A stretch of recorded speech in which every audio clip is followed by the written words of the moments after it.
जवाद साहब, सबसे पहले तो आपके बड़े दोस्त रहे शहबाज गिल साहब, उन्होंने अपने आप को अमेरिका में एक फॉरेन एजेंट के तौर पर रजिस्टर करा लिया है ताकि वो लॉबिंग कर सके, कांग्रेस के लोगों से मुलाकातें कर सके। तकरीबन 86 लोगों के दस्तखत लिए जा चुके हैं और फिर अमेरिका जो इमदाद करता है, खासतौर पर फौजी मदद है, उसको भी रोकने की एक मजमूम कोशिश की जा रही है। तो ये शहबाज गिल साहब को प्लांट किया है पीटीआई ने? बिस्मिल्लाहिर्रहमानिर्रहीम। पहला तो रेहान, आप अपने इंट्रो के अंदर जो आपने मुनहरफ कारकुन या मुनहरफ रहनुमा कहा, उसको आप दुरुस्त कर लें। मुनहरफ नहीं, साबका रहनुमा है ना। आइंदा से कम आप जब कभी मुखातिब करें तो कम से कम ये कह के आप चलिए, साबिका रहनुमा तहरीक इंसाफ साहब, I take my words back sir. कोई कोई कोई कोई कोई दीन मज़हब नहीं है कि कोई उससे कोई ने हराम कर ली है। अच्छा, दूसरा आपने जो बात रखी, मैं आज आपके प्रोग्राम की वसातत से बड़ी डिटेल के साथ पिछले 1.25 साल के अंदर जो मुल्क दुश्मन ताकतों की प्लानिंग के मुताबिक और उसकी शय पे पाकिस्तान के अंदर सोशल मीडिया के ज़रिए से एक 5th जनरेशन वॉर, एक फॉल्स फ्लैग ऑपरेशंस जनाब करके पाकिस्तान के अंदर रियासत फ़ौज के ख़िलाफ़ आवाम के दिलों में जो नफ़रत पैदा की गई है, मैं आज उसके ऊपर कुछ बात करूँगा। आप देख रहे हैं कि बहुत से फेक किस्म के, स्यूडो किस्म के, सो कॉल्ड किस्म की पोस्ट इंस्टाग्राम पे, फेसबुक पे, ट्विटर पे और टिकटॉक पे आपको नज़र आएंगी, जो बुनियादी तौर पर रियलिटी बेस्ड नहीं होती, वो रियलिटी बेस्ड एग्जिस्ट ही नहीं कर रही होती। मैं 3-4 एग्जांपल्स आपके सामने रखूँगा। एक एग्जांपल आपके सामने 9 मई का वाक़या हुआ। 10 मई को पार्टी लीडर ने जनाब एक ट्वीट की कि उसके ऊपर जनाब जनाजे 6-7 उठाए गए। उसने कहा जी ये देखे कोई पटग्राम या पता नहीं किधर का रिमोट एरिया KPK का बताया कि यहाँ पर फ़ौज की फायरिंग से जनाब बंदे शहीद हो गए। वो बाद में इन्वेस्टिगेशन की गई और किसी दूसरे टीवी चैनल ने शाम को जब इसकी कट्ठा छट्टा खोला कि ये तो हज़ारा बरादरी के जो कोयटा के अंदर उनके ऊपर जुल्म होता है हर साल दूसरे साल, और उसमें जो शहीद होते थे उनके जनाजे थे, उसने फ़ौरन जनाब वो डिलीट कर दिया।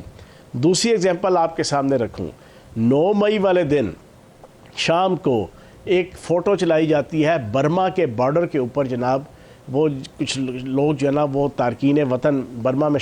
दाखिल होना चाहते हैं, तो बर्मन जो फ़ौज थी और जो फोर्सेस थी वो उनको रोक रही हैं, और उसके ऊपर जनाब एक पूरा ऐसे लग रहा था जैसे गुत्थम गुत्था है, और हज़ारों लोग जनाब फोर्सेस के साथ। कहा गया जनाब कि कश्मीर हाईवे के ऊपर हज़ारों की तादाद में, लाखों की तादाद में पाकिस्तान की अवाम बाहर आ गई। वो बाद में पता चला यार वो फेक था।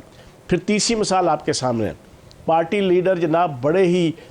चहक कर और बड़े ही एतमाद के साथ और बड़े ही मज़े लेके कहता है कि मैं आपको सरप्राइज़ दूंगा कि ख़वातीन के साथ जेलों में रेप हो रहा है और जनाब उसकी जनाब आपकी डिटेल आ जाएगी। वो ख़वातीन पेशी के ऊपर आज से 4 दिन पहले बाहर आई, उन्होंने कहा जी हमारे ऊपर तो किसी किस्म की कोई ज़्यादती नहीं। चौथा केस मैं आपके सामने एक रखता हूँ, उन हज़ारों पोस्ट और हज़ारों जो इस किस्म के जनाब फॉल्स फ्लैग ऑपरेशन है कि 10 या 11 तारीख को इस्लामाबाद के अंदर इसी पार्टी के जनाब स्टूडेंट विंग का एक लड़का कमर वो मारा जाता है। कहा उसको बुनियाद बना के पूरी दुनिया में ओवरसीज़ पाकिस्तानियों ने जो इस पार्टी से मुतल्लिक़ थे, उन्होंने इंसानी हकूक़ की तंजीमें और जितनी ओवरसीज़ जनाब आपकी हुकूमतें थी जनाब यूरोप और अमेरिका और इंग्लैंड, वहाँ पर रियासत और फ़ौज के ख़िलाफ़ एक तूफ़ान बदतमीज़ी मचा दिया कि रियासत और फ़ौज ने इस नौजवान को मार दिया। वो 3 दिन पहले जनाब इस्लामाबाद पुलिस के IG ने प्रेस कॉन्फ्रेंस करके बताया कि ये तो गैरत के नाम पे कत्ल था। उस लड़के का किसी खातून के साथ जनाब नाजायज़ ताल्लुक़ थे, उस खातून के मियाँ ने अपने जनाब दोस्तों के साथ मिलकर उसको मार दिया। वो खातून का मियाँ भी पकड़ा गया, उसके दोस्त भी पकड़े गए। रेहान, हज़ारों मसाले हैं ऐसी जो पिछले 1.25 साल से इस सोशल मीडिया के चारों अकाउंट्स के ज़रिए से पाकिस्तान की आवाम के दिल और दिमाग के अंदर फ़ौज और रियासत और रियासती इदारों के ख़िलाफ़ नफ़रत पैदा करने के लिए इसी पार्टी के सोशल मीडिया जनाब आपके विंग्स ने जनाब इसको इस्तेमाल किया। और ये सोशल मीडिया का क्या सिस्टम है ये भी मैं आपके सामने रख दूँ। जनाबे वाला एल्गोरिदम बने हुए हैं। मैं ख़ुद एक कंप्यूटर सॉफ्टवेयर इंजीनियर हूँ, थोड़ी सी इन चीज़ों को समझता हूँ, मीडिया पर्सन हूँ। मैं पाकिस्तान की आवाम को देसी स्टाइल में जना ये सारी चीज़ें समझाऊँगा। ये जो आपके चारों अकाउंट्स हैं, टूल्स हैं सोशल मीडिया के, ट्विटर है, फेसबुक है, इंस्टा है, टिकटॉक है, इनके तमाम जो सर्वर्स हैं वो बाहर के ममालिक में जनाब यूरोप और अमेरिका के अंदर, बरतानिया के अंदर जनाब मौजूद हैं। वहाँ पे सर्वर्स के अंदर पिछले 1.25 साल के अंदर कुछ ऐसे एल्गोरिदम्स बनाए गए जिसको फार्मूले कहते हैं, सेट ऑफ इंस्ट्रक्शंस कहते हैं, सॉफ्टवेयर कह लो, प्रोग्रामिंग कह लो, वो कर दी गई उसके अंदर कि जब भी कोई इन चारों अकाउंट्स पे कोई पोस्ट आएगी, एंटी फौज होगी फ़ौरन वायरल होगी, एंटी पाकिस्तान की रियासत होगी फ़ौरन वायरल होगी, प्रो जनाब इस पार्टी की होगी तो जनाब फ़ौरन वायरल होगी, ज़रा सा जनाब प्रो पाकिस्तान होगी या प्रो फौज होगी उसको जनाब बिल्कुल डिक्लाइन कर दिया जाएगा, कर्टेल कर दिया जाएगा। ये इस अंदाज से, और फिर आपके बाहर बैठे इसी पार्टी के जनाब वो जबरान इलियास नामी जो सोशल मीडिया हेड है और फिर बाकी पूरी टीम है और 30,000 के करीब जनाब पेट बेचारे बच्चे हैं, उनको इस्तेमाल करके और फिर पूरा ये एल्गोरिदम्स और पूरा ये आर्टिफिशियल इंटेलिजेंस के ज़रिए से 1.25 सालों में पाक फ़ौज के ख़िलाफ़ और रियासत के ख़िलाफ़ एक नफ़रत का तूफ़ान बदतमीज़ी, जाली, गलत, फेक किस्म की जनाब पोस्ट चढ़ा के, जिनमें से 5 मसाले मैंने आपके सामने रखे हैं, हज़ारों मसाले मौजूद हैं आज। हाँ चौहान साहब, ये राज मुझ पे वैसे आज मुनकशिफ हुआ है कि आप सॉफ्टवेयर इंजीनियर हैं। अब आपने क्योंकि खामोशी तोड़ी दी है, अब ये कुफल तोड़ा है, तो जितनी मिसालें आपने रखी हैं ये फॉल्स फ्लैग ऑपरेशन की है, मनफी प्रोपेगेंडे की है, मनगढ़ंत प्रोपेगेंडे की और झूठ की है, जो पार्टी के कायद की तरफ से फ्लोट होता है। फिर आप जो सादिक और अमीन का सर्टिफिकेट ऐसे शख्स को दिया जाता है, आप इत्तफाक करते हैं या आप ये मुतालबा भी करते हैं कि ये जो सादिक और अमीन की स्टैंप है, ये सर्टिफिकेशन है? मैं तो हमेशा ये कहता हूँ कि सादिक और अमीन एक ही ज़ात है, किसी शख्स के लिए सादिक और अमीन का सर्टिफिकेट नहीं होना चाहिए, तो जस्टिफाइड था। देखो, मैंने रेहान, मैं फ्रॉम डे फर्स्ट से 21 मई को मैं बाहर आया, 22 को, उस वक्त से लेके अब तक मैंने एक बात कही है, मुझे पार्टी लीडर की ना ज़ाती ज़िंदगी से कोई गर्ज़ है, ना खानगी ज़िंदगी से कोई गर्ज़ है, ना उसकी प्राइवेट ज़िंदगी से कोई गर्ज़ है, ना उनकी मिसेस से कोई गर्ज़ है, ना उनके ऊपर करप्शन के जो स्कैंडल है उनसे कोई गर्ज़ है। मुझे गर्ज़ उससे है कि जिससे मेरा पाकिस्तान लुट गया,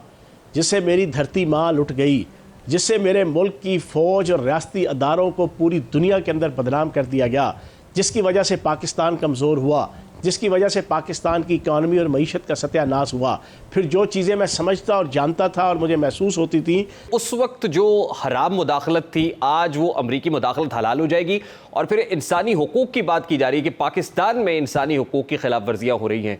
तो जो कश्मीर में होता है, बहरुल काहिल के साहिल पर चंद मुर्गाबियाँ मरती हैं तो अमन के लंबरदारों की जो इंसानी हुकूक के हिस्से वो जाग जाती है। आपको लगता है कि ये इंसानी हुकूक का मामला है इस वक्त? देखें, जहाँ तक तो शहबाज गिल की बात है, ये फॉरेन एलिमेंट है।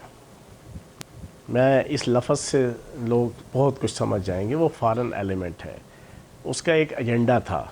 वो जब आया था पाकिस्तान में, मैंने उसी वक्त पार्टी के अंदर भी लोगों को कह दिया था और मैंने बाखबर हलकों को भी बता दिया था कि ये एक फॉरेन एलिमेंट है जिसका कोई अता पता ही नहीं है। आप डिजकोर्ट में चले जाएं, उसके पूछें उसका बाप किधर है, बाप कौन था, किसी को नहीं पता। ठीक है, वो जिस एजेंडे पे है वो अपना काम कर रहा है, जो उसकी ड्यूटी फॉरेन एलिमेंट्स ने लगाई है। और अब सिंपल सा एक सवाल पूछूंगा, पेंटागन के ऊपर हमला हो जाए, इंडिया के आर्मी के जनाब हेडक्वार्टर पे हमला हो जाए, किसी मुल्क की आर्मी की इंस्टॉलेशन के ऊपर हमला हो जाए, उनके शहदा की जनाब जो तारीख़ी मकामात हैं उनके ऊपर हमला हो जाए या उनकी तनसीबात पे हमला हो जाए, कौन सा मुल्क है कि जो इसके ऊपर कंप्रोमाइज़ करेगा? कौन सी रियासत है जो इसके ऊपर कंप्रोमाइज़ करेगी? और फिर पाकिस्तान जैसा मुल्क जो एक दिफाई मुल्क है, हमारे चारों अतराफ़ से जनाब हमें एक ऐसे ममालिक के साथ हमारी हमसायगी है कि जिसके साथ हमारे कोई भी आइडियल ताल्लुकात ज़िंदगी में कभी नहीं रहे, और पाकिस्तान अपने सर्वाइवल की जंग फ्रॉम डे फर्स्ट से लड़ रहा है, और स्पेशली इंडिया, और फिर उस साइड से अफ़गानिस्तान, फिर उस साइड से ईरान।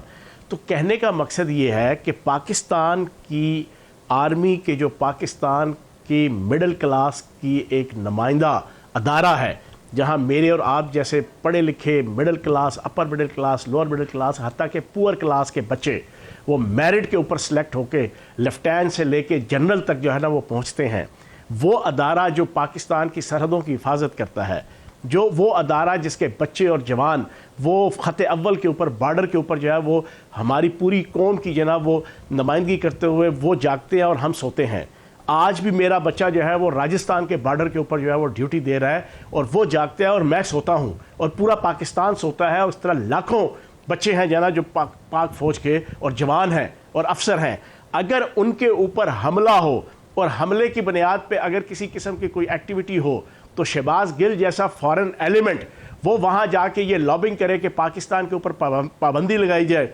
पाकिस्तान की फ़ौजी इमदाद के ऊपर पाबंदी लगाई जाए, पाकिस्तान के जनाब माशी तौर पे पेज पुर्जे कसे जाएं, तो मैं ये समझता हूँ कि इससे बड़ा ब्लंडर और कौन सा हो सकता है। तो इस किस्म की एक्टिविटीज़ हैं सोशल मीडिया से लेके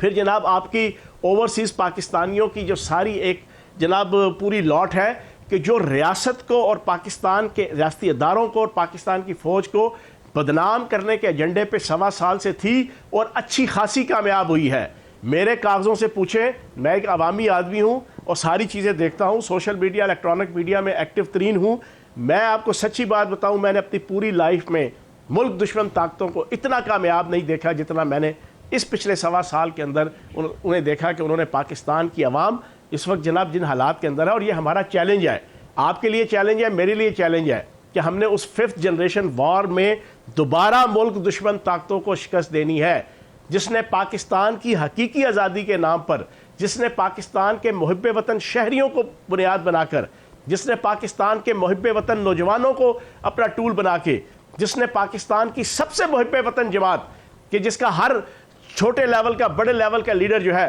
वो एक मुहिब्बे वतन शहरी था और है, उसको इस्तेमाल करके पाकिस्तान की जो है वो तबाही और बर्बादी का समा बना दिया। हमने उसके खिलाफ जंग लड़नी है, लोगों को हकायक बताने हैं। चौहान साहब, मेरा बड़ा सादा सा सवाल है सोशल मीडिया पे ये 5th जनरेशन वॉरफेयर हमारे गले कैसे पड़ गई? आहिस्ता आहिस्ता ये जो जिन लोगों के हाथ इतने मजबूत हो गए हैं, जो with over the period of time, जैसे आप कह रहे हैं 1-1.5 साल के अंदर खासे स्ट्रांगली आए हैं, अब उनके खिलाफ स्टर्न एक्शन हो रहा है, लेकिन आपको लगता है कि एक्शन होते होते काफ़ी देर हो गई, काफ़ी नुकसान किया इन्होंने? हाँ, मैं आपकी बात से 100% मुत्फिक हूँ। मैं आपको बताता हूँ ये 5th जनरेशन वार क्यों आगाज़ हुआ। 1998 के अंदर रेहान जब पाकिस्तान एटमी ताकत बन गया, तो उस वक्त मुल्क दुश्मन ताकतों ने तय किया कि इस पाकिस्तान को और इस मुल्क को कि जो जोग्राफिकली भी सबसे इम्पॉर्टेंट जनाब एक स्ट्रेटिकल पोजीशन रखता है, जो एटम बॉम्ब रखता है, इसको अब हम जंग करके जनाब शिकस्त नहीं दे सकते। अब इसको शिकस्त देना है तो हमने सबसे पहले इसकी फ़ौज और आवाम के दरमियान जनाब खलीज पैदा करनी है।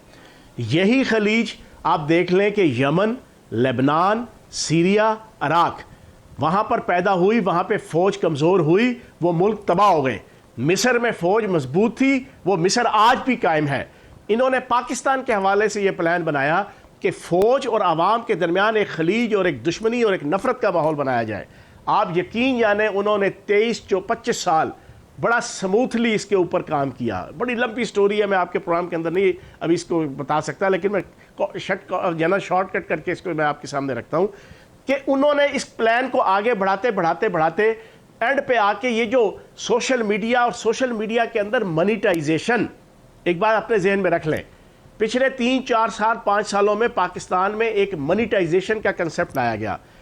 अब मनीटाइजेशन ये है कि जिधर पाकिस्तान की पॉपुलर स्टैंस और नैरेटिव होगा, चाहे वो मुल्क की जड़ें खोखली कर रहा हो या ना कर रहा हो, जो पॉपुलर नैरेटिव होगा उसी के ऊपर यूट्यूबर, उसी के ऊपर ब्लॉगर, उसी के ऊपर एंकर, उसी के ऊपर तजियागार अपने यूट्यूब, अपनी फेसबुक, अपने उसके ऊपर जनाब अपने वीलॉग चढ़ाएगा, ज़्यादा से ज़्यादा व्यूअरशिप गेन करेगा। उधर से जनाब आपकी एल्गोरिदम्स बने होंगे, जनाब जितने आपके टूल्स हैं इन सोशल मीडिया उनके जनाब सर्वर्स में, ऊपर से पूरी एजेंसियां उसको जनाब बाहर की कंट्रोल कर रही होंगी, आर्टिफिशियल इंटेलिजेंस साथ चल रही होगी, उसके तहत उस नैरेटिव को प्रोमोट किया जाएगा और फिर ज़्यादा से ज़्यादा व्यूअरशिप की बुनियाद पे कोई 30 लाख, कोई 20 लाख, कोई 1 करोड़ वो महीने का कमा रहा होगा, उसको इससे कोई गर्ज नहीं होगी कि उसकी इस कमाई की वजह से पाकिस्तान की आवाम और नौजवानों का मजाज और तबीयत जिस साइड पे जा रहा है वो मुल्क और कौम की तबाही और बर्बादी के अलावा कोई नहीं है।